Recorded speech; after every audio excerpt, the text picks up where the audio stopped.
Sa gitna ng mga kwento at alamat ng Pilipinas, may isang nilalang na nagpapanatili ng ating takot at pagkamangha. Ito ay ang sigbin. Ayon sa mga matatanda, ang sigbin ay isang nilalang na sinasabing lumalabas tuwing gabi, lalo na sa panahon ng Semana Santa.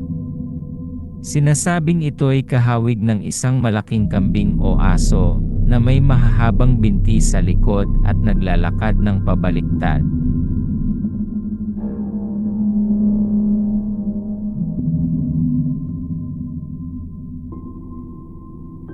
Ayon sa mga alamat, ang sigbin ay may kakayahang maglaho at muling lumitaw sa ibang lugar.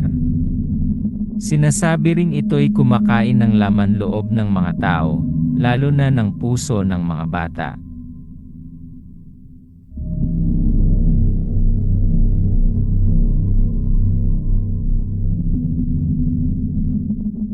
Ano nga ba ang pinagmulan at kahalagahang kultural ng sigbin? Ayon sa mga mananalaysay, ang kwento ng sigbin ay mula sa mga sinaunang paniniwala ng mga sinaunang Pilipino. Ito'y bahagi ng mas malawak na sistema ng paniniwala sa mga aswang at iba pang nilalang na tumutulong upang ipaliwanag ang mga bagay na hindi maipaliwanag ng agham at teknolohiya noong unang panahon. Ang sigbin ay hindi lamang bahagi ng mga kwentong bayan, kundi ito rin ay nagsilbing babala sa mga kabataan upang mag-ingat tuwing gabi.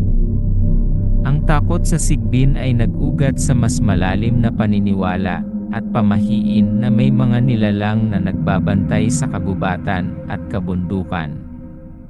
Ano naman ang pananaw ng agham ukol dito?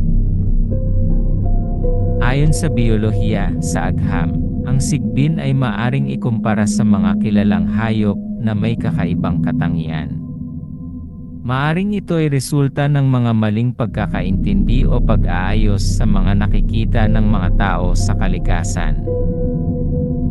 Bagamat may mga paliwanag na siyentipiko, ang misteryo ng sigbin ay nananatili dahil sa kakulangan ng konkretong ebidensya.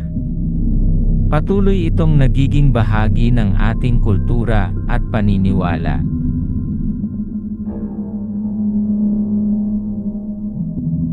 Ang sigbin, tunay man o hindi, ay bahagi ng makulay na kultura at alamat ng ating bansa. Ito'y nagpapaalala sa atin ng hiwaga at takot na dulot ng mga bagay na hindi natin lubos na nauunawaan.